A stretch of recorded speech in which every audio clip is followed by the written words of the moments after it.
Drama serial در نجات کی اگلی قسط میں ہم دیکھیں گے کہ ابو بکر کی ذہانت سے ضامل بہت زیادہ انسیکیور ہوتا ہے۔ وہ ابو بکر کے ساتھ اپنا مقابلہ کرنے لگتا ہے۔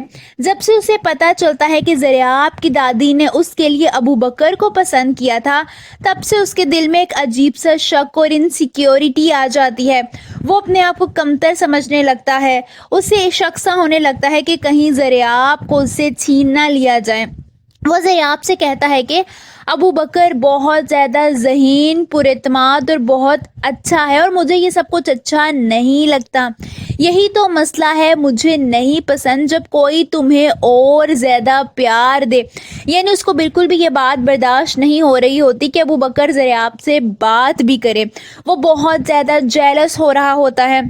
وہیں ہم دیکھیں گے کہ فریال کی دادی اپنے بیٹے اور بہو سے کہتی ہیں کہ فریال کے سسرال کے سامنے زریاب اور ضامل کے رشتے کی بات کرنے کی کیا ضرورت تھی۔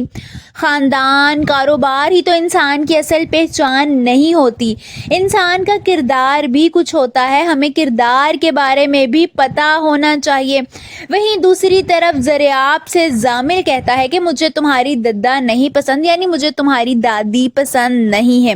زریاب کو بھی ضامل کی باتیں سن کر لگتا ہے کہ اس کی دادی ضامل کے سخت خلاف ہیں۔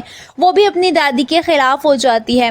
وہ غصے سے گھر جاتی ہے اور اپنے ماں باپ سے کہتی ہے کہ ایک تو ددا کو پتہ نہیں ضامل سے کیا مسئلہ ہے۔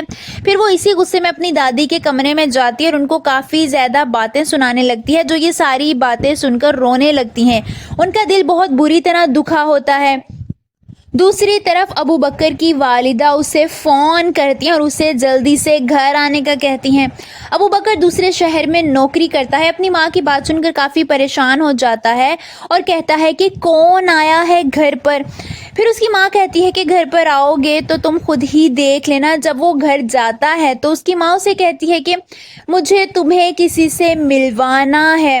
یہ سن کر ابو بکر اپنی والدہ کے ساتھ کمرے میں جاتا ہے اور سامنے دیکھ کر حیران رہ جاتا ہے۔ آپ سب کو کیا لگتا ہے سامنے کھڑی ہوئی شخصیت کون ہو سکتی ہے؟ کیا ابو بکر کی زندگی میں کوئی اور لڑکی آ جائے گی؟ کامنٹس میں اپنی رائے کا اظہار ضرور کیجیے۔